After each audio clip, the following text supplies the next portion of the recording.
यमदूतों के मुख पर कालिख लगाने के लिए ये जगत में यमुना जी के समान है और जीवों को मुक्ति दिलाने के लिए मानो काशी ही है।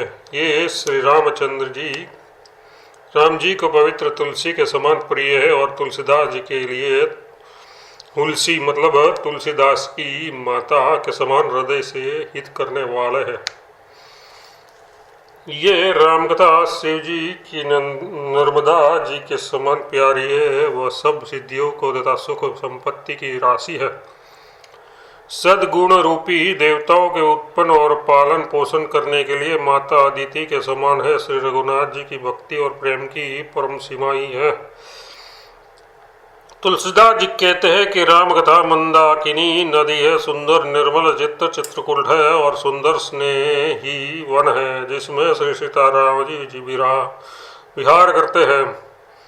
श्री रामचंद्र जी का चरित्र सुंदर चिंतामणि है और संतों की सुबुद्धि रूपी स्त्री का सुंदर श्रृंगार है। श्री रामचंद्र जी के गुण समूह जगत का कल्याण करने वाले और मुक्ति धन धर्म और परम धाम के देने वाले हैं। ज्ञान वैराग्य और योग के लिए सदगुरु है और संसार रूपी भयंकर रोग का नाश करने के लिए देवताओं के वैद्य अश्विनी कुमार के समान है। यह श्री सीताराम जी के प्रेम के उत्पन्न करने के लिए माता पिता है और संपूर्ण व्रत धर्मों और नियमों के बीज है। पाप संताप और शोक का नाश करने वाले तथा इन लोगों और श्लोक और परलोक के प्रिय पालन करने वाले हैं। विचार ज्ञान रूपी राजा के सुरवीर मंत्री और लोभ रूपी अपार समुद्र के खोजने के लिए अगस्त मुनि है। भक्तों के मन रूपी वन में बसने वाले कामक्रोध और कलयुग के पाप रूपी हथियारों के मारने के लिए सिंह के बच्चे हैं। शिव जी के पूज्य और प्रियतम अतिथि है और दरिद्रता रूपी दावानल के बुझाने के लिए कामना पूर्ण करने वाले मेघ है। विषय रूपी सांप का जहर उतारने के लिए मंत्र और महामणि है। ये ललाट पर लिखे हुए कठिनता से मिटने वाले बुरे लेखों मंद प्रारब्ध को मिटा देने वाले है। अज्ञान रूपी अंधकार के हरण करने के लिए सूर्य किरणों के समान और सेवक रूपी धान के पालन करने में मेघ के समान है। मनवांचित वस्तु देने में श्रेष्ठ कल्प वृक्ष के समान है और सेवा करने में हरिहर के समान सुलभ है और सुख देने वाले है। सुकवि रूपी शरद ऋतु के मन रूपी आकाश को सुशोभित करने के लिए तारागण के समान और श्री राम की जी के भक्तों के तो जीवन घन ही है। संपूर्ण पुण्यों के फल महान भोगों के समान है। जगत का छल रहित यथार्थ हित करने में साधु संतों के समान है। सेवकों के मन रूपी मान सरोवर के लिए हंस के समान और पवित्र करने में गंगा जी के तरंग मालाओं के समान है। श्री राम जी के गुणों के समूह कुमार कुतर्क कुचाल और कलयुग के कपट दंभ और पाखंड के जलाने के लिए वैसे ही है जैसे ईंधन के लिए प्रचंड अग्नि। रामचरित्र पूर्णिमा के चंद्रमा की किरणों के समान सभी को सुख देने वाला है, परंतु सज्जन रूपी कुमुंदनी और चकोर के चित्त के लिए तो विशेष हितकारी और महान फलदायक है। जिस प्रकार श्री पार्वती जी ने श्री शिव जी से प्रश्न किया और जिस प्रकार से श्री शिव जी ने विस्तार से उसका उत्तर कहा, वह सब कारण में विचित्र कथा की रचना करके गाकर कहूँगा। जिसने ये कथा पहले न सुनी हो वह इसे सुनकर आश्चर्य न करे। जो ज्ञानी इस विचित्र कथाओं को सुनते हैं वे ये जानकर आश्चर्य न करे कि संसार में राम कथा की कोई सीमा नहीं है।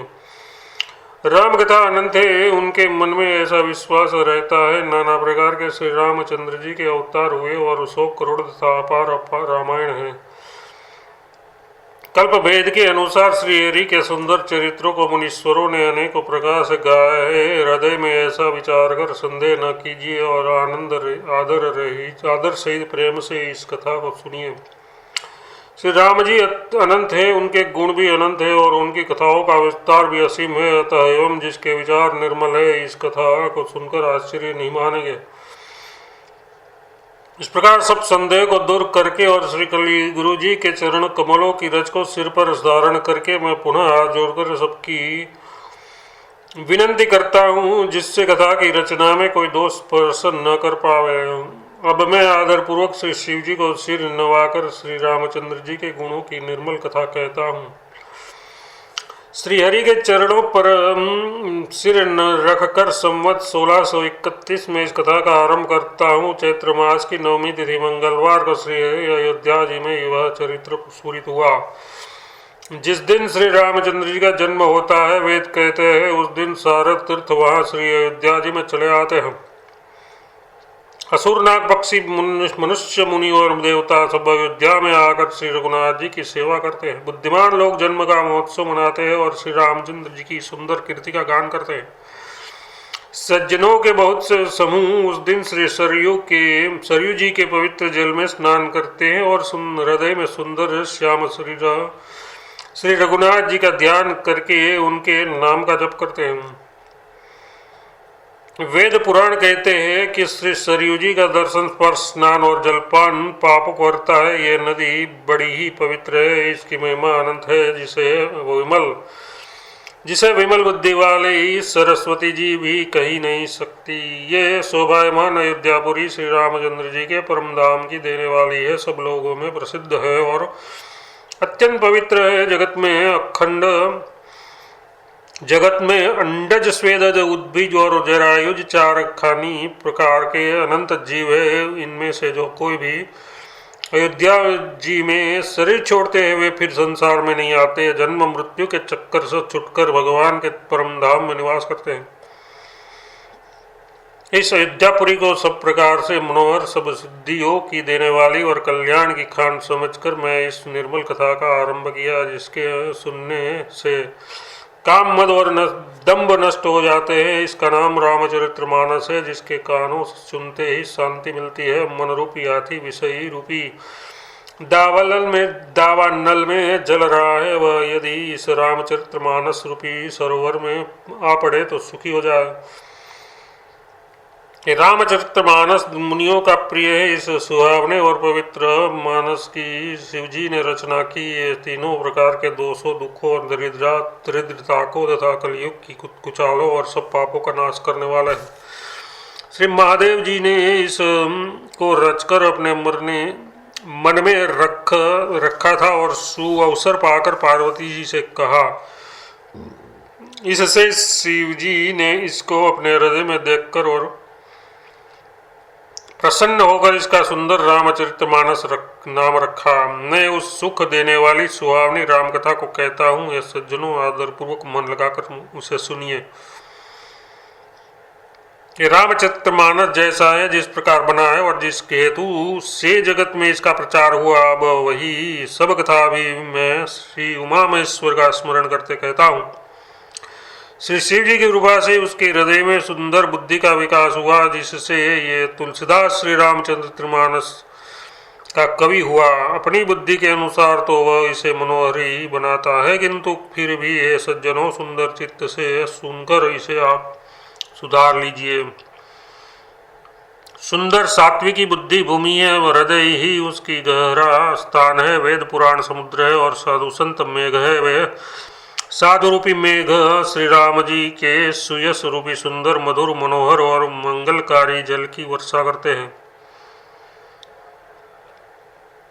सगुण लीला का जो विस्तार से वर्णन करते हैं वही राम सुयश रूपी जल की निर्मलता है, जो मल का नाश करती है। और जिस प्रेमा भक्ति का वर्णन नहीं किया जा सकता, वही जल की मधुरता और सुंदर शीतलता है। वह राम यश रूपी जल सत्कर्म रूपी दान के लिए हितकर है और श्री राम जी के भक्तों का तो जीवन ही है। वह पवित्र जल बुद्धि रूपी पृथ्वी पर गिरा और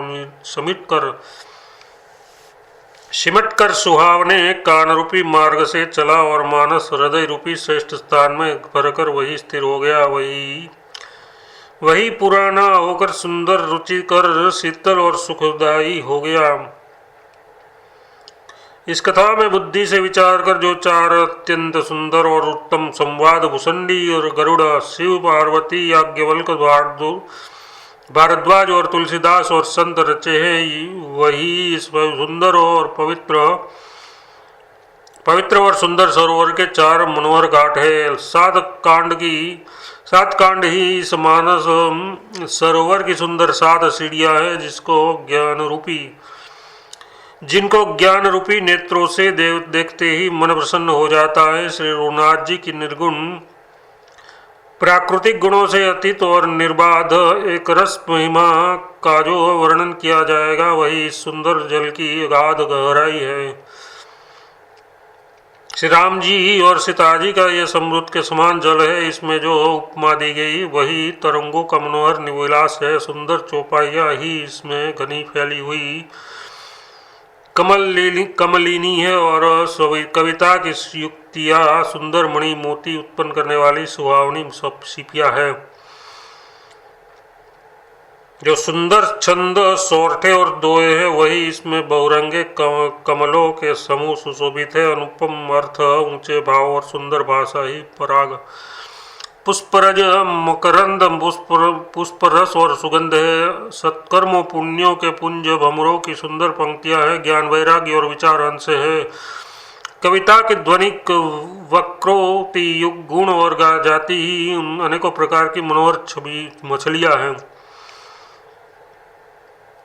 अर्थ, धर्म, काम, मोक्ष ये चारों ज्ञान विज्ञान का विचार के कहना, काव्य के नौरस, जप, तप, योग और वैराग्य के प्रसंग, ये सब इन सरोवर के सुंदर जलचर जीव है। सुकृति पुण्यात्मा जनों के, साधुओं के और श्री राम जी के गुणों का गान ही विचित्र जल पक्षियों के समान है। संतों की सभा ही इस सरोवर के चारों ओर की अमराई आम की बगिया है और श्रद्धा वसंत ऋतु के समान कही गई है। नाना प्रकार के भक्ति का निरूपण और क्षमा, दया तथा दम, इंद्रिया निग्रह, लताओं के मंडप हैं। मन का निग्रह, यम, असत्य सत्य, अस्ते, ब्रह्मचर्य और अपग्रह नियम, मतलब सोच, संतोष, तप, स्वाध्याय और ईश्वर प्रणिधान ही इनके फल है। ज्ञान फल है और श्री हरि के चरणों में प्रेम ही इस ज्ञान रूपी फल का रस है, ऐसा वेदों में कहा है। इस रामचरितमानस में और भी जो अनेक प्रसंगों की कथाएं हैं, वे ही इसमें तोते, कोयल आदि रंग बिरंगी पक्षी है। कथा में जो रोमांच होता है वही वाटिका बाग है और वन है, और जो सुख होता है वही सुंदर पक्षियों का विहार है। निर्मल मन ही माली है और प्रेम रूपी जल से सुंदर नेत्रों द्वारा उनको सींचता है।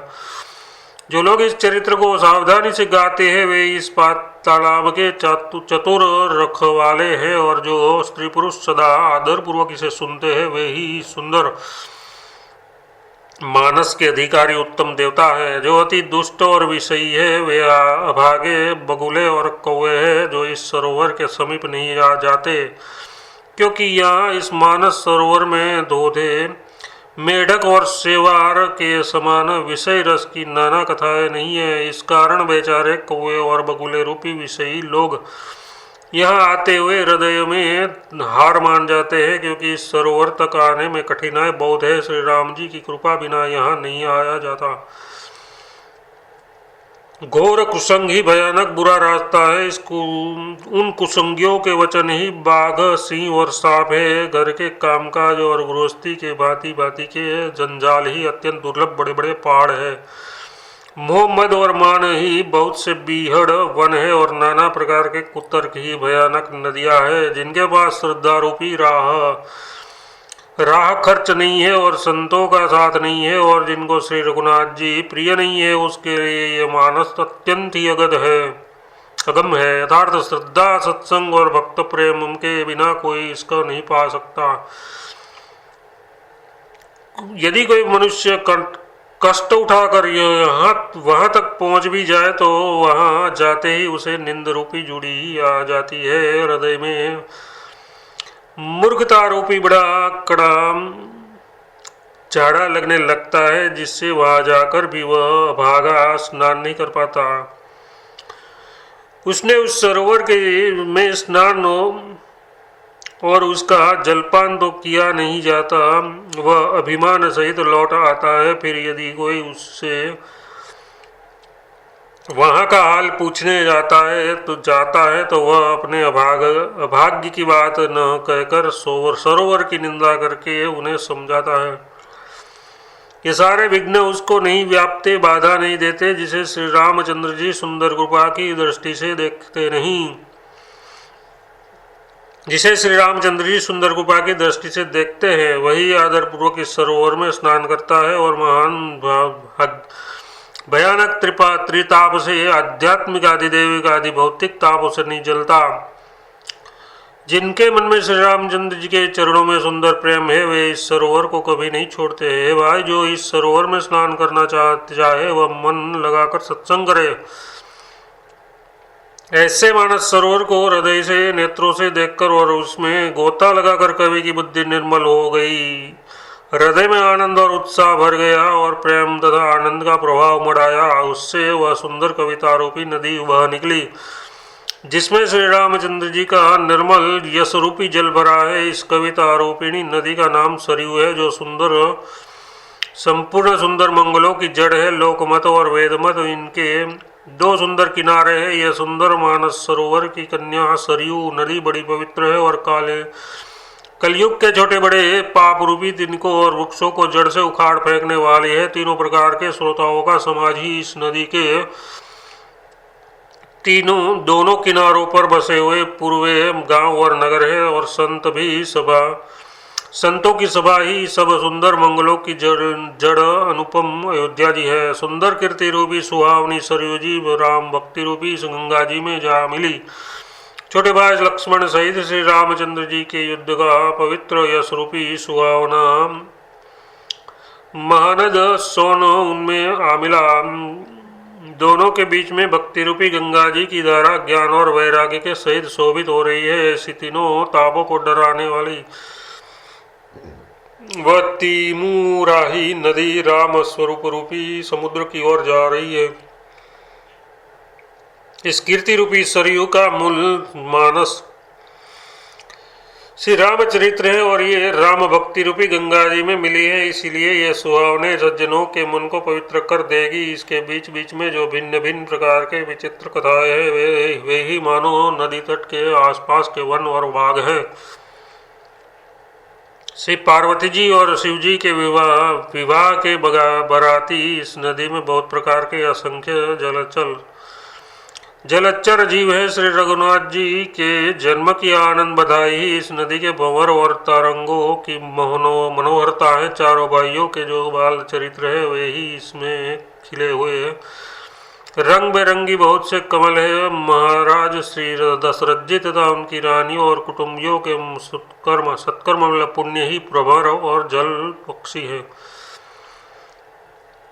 श्री सीताजी की स्वर्ण स्वयंवर की जो सुंदर कथा है, वही इस नदी में सुहावनी छवि छा रही है। अनेकों सुंदर विचारपूर्ण प्रश्न ही इस नदी की नाव है और उसके विवेकपूर्वक उत्तर ही चतुर केवट है। इस कथा को सुनकर पीछे जो आपस में चर्चा होती है, वही इस नदी के सहारे सहारे चलने वाले पर यात्रियों का समाज शोभा पा रहा है। परशुराम जी का क्रोध इस नदी की भावन भयानक धारा है और श्री रामचंद्र जी के श्रेष्ठ वचन ही सुंदर बधे हुए घाट है। भाइयों सहित श्री रामचंद्र जी के विवाह का उत्साही इस कथा नदी की कल्याणकारिणी बाढ़ है, जो सभी को सुख देने वाली है।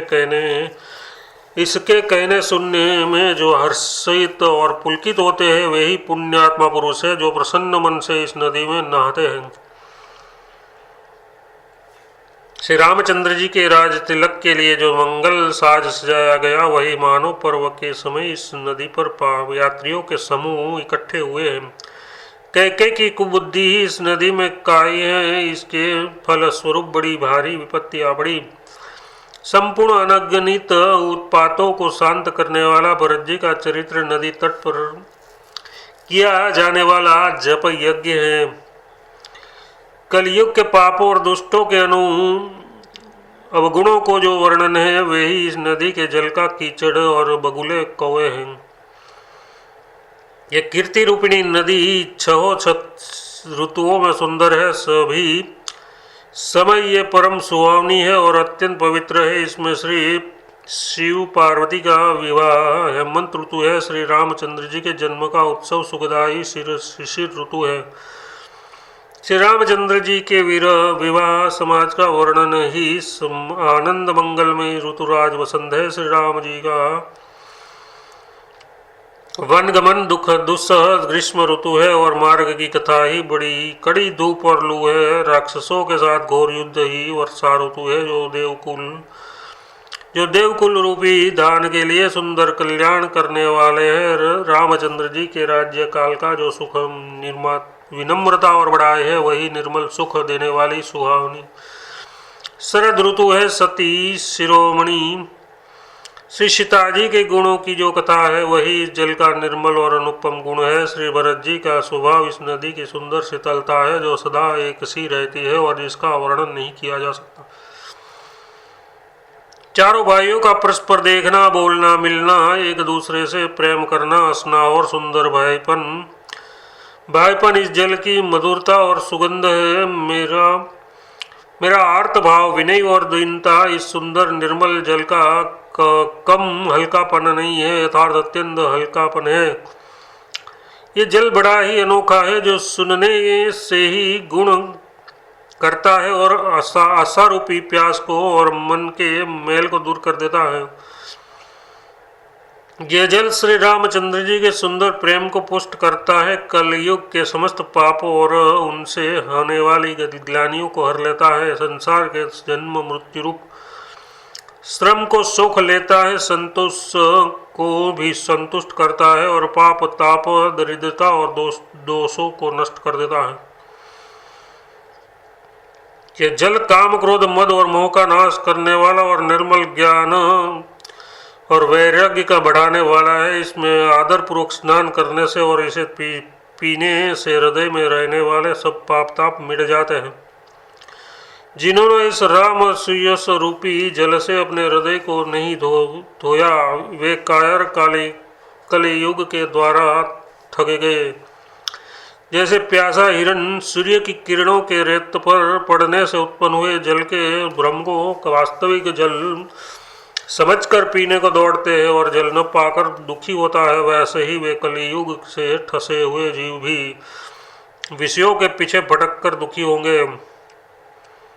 अपनी बुद्धि के अनुसार इस सुंदर जल के गुणों को विचार कर उसमें अपने मन को स्नान कराकर और श्री भवानी शंकर को स्मरण करते कवि तुलसीदास जी सुंदर कथा कहता है। मैं अब श्री रघुनाथ जी के चरण कमलों को हृदय से में धरकर और उनका प्रसाद पाकर दोनों श्रेष्ठ मुनियों के मिलने का सुंदर संवाद वर्णन करता हूँ। भरद्वाज मुनि प्रयाग में बसते हैं, उसका श्री राम जी के चरणों में अत्यंत प्रेम है। वे तपस्वी निगृहित चित्त जितेंद्रिय दया के निधान और परमार्थ के मार्ग में बड़े ही चतुर है। बाद में जब सूर्य मकर राशि पर जाते हैं, तब सब लोग तीर्थराज प्रयाग को जाते हैं। देवता दैत्य किन्नर और मनुष्यों का समूह अब सब आदर पूर्वक त्रिवेणी में स्नान करते हैं। श्री वेणी माधव के चरणों कमलों को पूजते हैं और अक्षयवट का स्पर्श कर उनके शरीर पुलकित होते हैं। भरद्वाज का आश्रम बहुत ही पवित्र, परम रमणीय और श्रेष्ठ मुनियों के मन को भाने वाला है। तीर्थराज प्रयाग में जो स्नान करने जाते हैं, उन ऋषि मुनियों का समाज वहाँ भरद्वाज के आश्रम में जुटता है। प्रातःकाल सब उत्साहपूर्वक स्नान करते हैं और फिर परस्पर भगवान के गुणों की कथा कहते हैं। उस ब्रह्म का निरूपण, धर्म का विधान और तत्वों के विभाग का वर्णन करते हैं तथा ज्ञान वैराग्य से युक्त भगवान की भक्ति का कथन करते हैं। इसी प्रकार माघ के महीने भर स्नान करते हैं और फिर सब अपने अपने आश्रमों को चले जाते हैं। हर साल वहाँ इसी तरह बड़ा आनंद होता है। मकर के स्नान करके मुनिगण चले जाते हैं। एक बार पूरे मकर भर स्नान करके सब मुनीश्वर अपने अपने आश्रमों को लौट गए। परम तपस्वी परम ज्ञानी याज्ञवल्क्य मुनि को चरण पकड़कर भरद्वाज जी ने भरद्वाज जी ने रख लिया। आदरपूर्वक उनके चरण कमल धोए और बड़े ही पवित्र आसन पर उठे बैठाया। पूजा करके मुनि याज्ञवल्क्य जी की सुयश का वर्णन किया और फिर अत्यंत पवित्र और कोमल वाणी से बोले, नाथ, मेरे मन में एक बड़ा संदेह है। वेदों का तत्व सब अपनी मुट्ठी में है, अर्थात आप ही वेद का तत्व जानने वाले होने के कारण मेरा संदेह निवारण कर सकते हैं, पर उस संदेह को कहते हैं मुझे भय और लाज आती है। भय इसलिए कि कहीं आप ये न समझे कि मेरी ये परीक्षा ले रहा है। लाज इसलिए कि इनकी आयु बीत गई, इतनी आयु बीत गई, अब तक ज्ञान न हुआ, और यदि नहीं कहता तो बड़ी हानि होती है, क्योंकि अज्ञानी बना रहता हूँ। हे प्रभु, संत लोग ऐसी नीति कहते हैं और वेद पुराण और मुनिजन भी यही बताते हैं कि गुरु के साथ छिपाव करने से हृदय में निर्मल ज्ञान नहीं होता। यदि यही सोचकर मैं अपना ज्ञान प्रकट करता हूँ, ये नाथ, सेवक पर कृपा करके इस अज्ञान का नाश कीजिए। संतों, पुराणों और उपनिषदों में राम नाम के असीम प्रभाव का गान किया है। कल्याण स्वरूप ज्ञान और गुणों की राशि अविनाशी भगवान शंभु निरंतर राम नाम का जप करते रहते हैं। संसार में 4 जाति के जीव हैं। काशी में मरने से सभी परम पद को प्राप्त करते हैं। मुनिराज, वह भी राम नाम की ही महिमा है, क्योंकि शिवजी महाराज दया करके काशी में मरने वाले जीव को राम नाम का ही उपदेश करते हैं। इसी से उसको परम पद मिलता है। प्रभु, मैं आपसे पूछता हूँ कि वे राम कौन है? वे, हे कृपा निधान, मुझे समझाकर कहिए। एक राम तो अवध नरेश दशरथ जी के कुमार है। उनका चरित्र सारा संसार जानता है। उन्होंने स्त्री के विरह में अपार दुख उठाया और क्रोध करके युद्ध में रावण को मार डाला। हे प्रभु, वही राम है या और कोई दूसरे हैं जिनको शिव जी जपते हैं? आप सत्य के धाम है और आप सब कुछ जानते हैं। ज्ञान विचार कर कहिए। हे नाथ, जिस प्रकार से मेरा ये भारी भ्रम मिट जाए, आप वही कथा विस्तार पूर्वक कहिए। इस पर याज्ञवल्क्य जी मुस्कुराकर बोले, श्री रघुनाथ जी की प्रभुता को तुम जानते हो।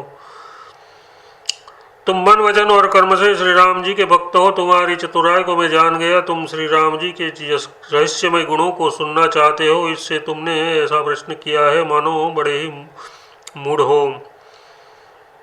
हे तात, तुम आदरपूर्वक मन लगाकर सुनो। मैं श्री राम जी की सुंदर कथा कहता हूँ। बड़ा भारी ज्ञान विशाल महिषासुर है और श्री राम जी की कथा उसे नष्ट कर देने वाली भयंकर काली जी है। श्री राम जी की कथा चंद्रमा की किरणों के समान है, जिसे संत रूपी चकोर सदा पान करते हैं। ऐसा ही संदेह पार्वती जी ने किया था। तब श्री महादेव जी ने विस्तार से उसका उत्तर दिया था।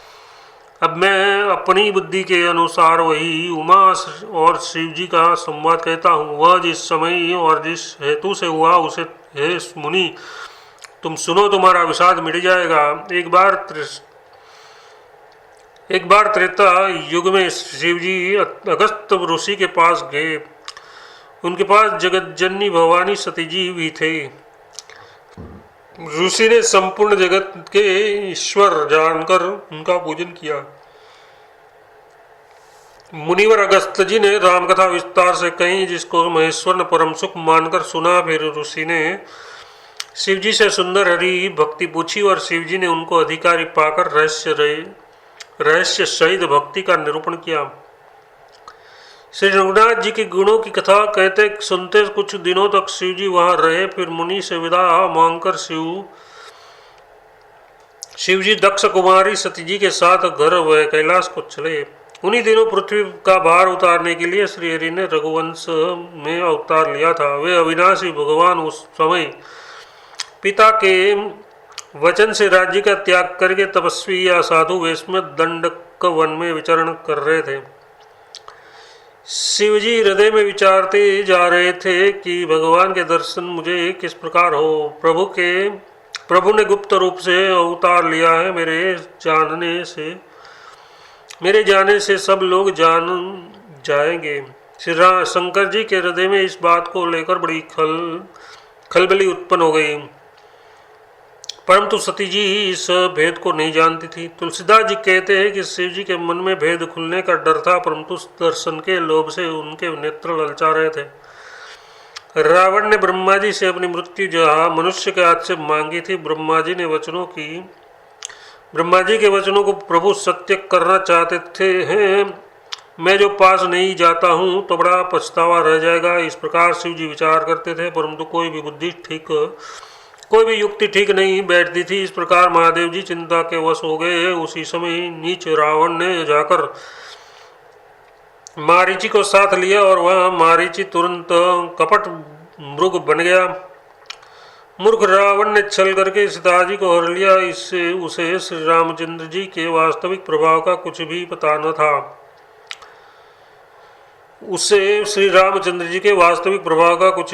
न था। मृग को मारकर भाई लक्ष्मण सहित श्री हरि आश्रम में आए और उसे खाली देखकर अर्थात वहाँ सीता जी को न पाकर उसके नेत्रों में आंसू भराए। श्री रघुनाथ जी मनुष्यों की भांति विरह से व्याकुल हैं और दोनों भाई वन में सीता को खोजते हुए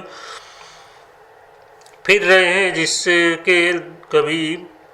जिसने कभी कोई संयोग वियोग नहीं है, उसमें प्रत्यक्ष विरह का दुख देखा गया। श्री रघुनाथ जी का चरित्र बड़ा ही विचित्र है। उसको पहुँचे हुए ज्ञानी जन ही जानते हैं। जो मंद बुद्धि है वे तो विशेष रूप से मोह के वश होकर हृदय में कुछ दूसरी ही बात समझ बैठते हैं। श्री सीता जी ने उस अवसर पर श्री राम जी को देखा और उसके हृदय में बहुत भारी आनंद उत्पन्न हुआ। उस शोक के समुद्र श्री रामचंद्र जी को शिव जी ने नेत्र भरकर देखा, परंतु अवसर ठीक न जानकर परिचय नहीं किया। जगत के पवित्र करने वाले सच्चिदानंद घन की जय हो, इस प्रकार कहकर कामदेव का नाश करने वाले श्री शिव जी चल पड़े। कृपा निदान शिव जी बार बार आनंद से पुलकित होते हुए सती जी के साथ चले जा रहे।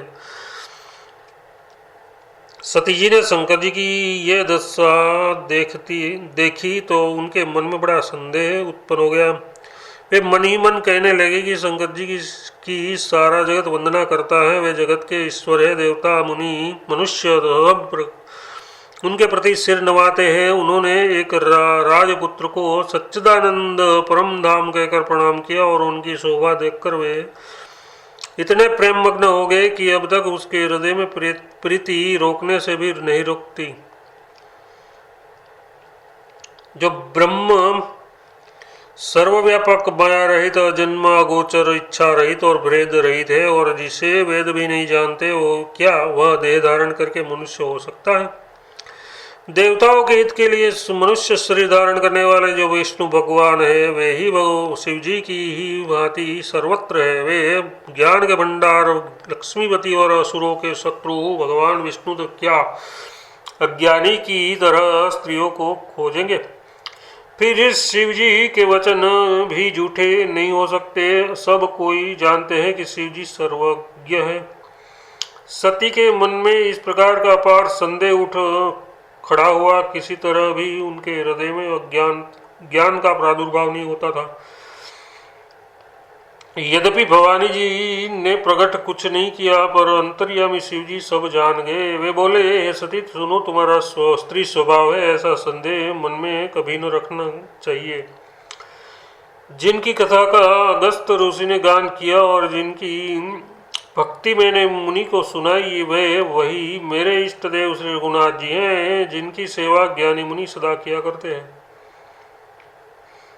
ज्ञानी मुनि योगी और सिद्ध निरंतर निर्मल चित्त से जिनका ध्यान करते हैं तथा वेद पुराण और शास्त्र नेति नेति कहकर जिनकी कीर्ति गाते हैं, वही सर्वव्यापक समस्त ब्रह्मांडों के स्वामी मायापति नित्य परम स्वतंत्र पर ब्रह्म स्वरूप भगवान श्री राम जी ने अपने भक्तों के हित के लिए अपनी इच्छा से रघुकुल के मणि रूप में अवतार लिया है। यद्यपि शिव जी ने वह बहुत बार समझाया, फिर भी सती जी के हृदय में उनका उपदेश नहीं बैठा। तब महादेव जी मन में भगवान की माया का बल जानकर मुस्कुराते हुए बोले, जो तुम्हारे मन में बहुत संदेह है तो तुम जाकर परीक्षा क्यों नहीं लेती? जब तक तुम मेरे पास लौट आओगी तब तक मैं इसी बड़ की छाया में बैठा हूँ। जिस प्रकार तुम्हारा ये अज्ञान जनित भारी भ्रम हो दूर हो, भली भांति विवेक के द्वारा सोच समझकर तुम वही करना। शिव जी की आज्ञा पाकर सती चली और मन में सोचने लगी कि भाई क्या करूं, कैसे परीक्षा लूं। इधर शंकर जी ने मन में ऐसा अनुमान किया कि दक्ष कन्या सती का कल्याण नहीं है। जब मेरे समझाने से भी संदेह दूर नहीं होता तो मालूम होता है कि विधाता ही उल्टे है। अब सती का कुशल नहीं है।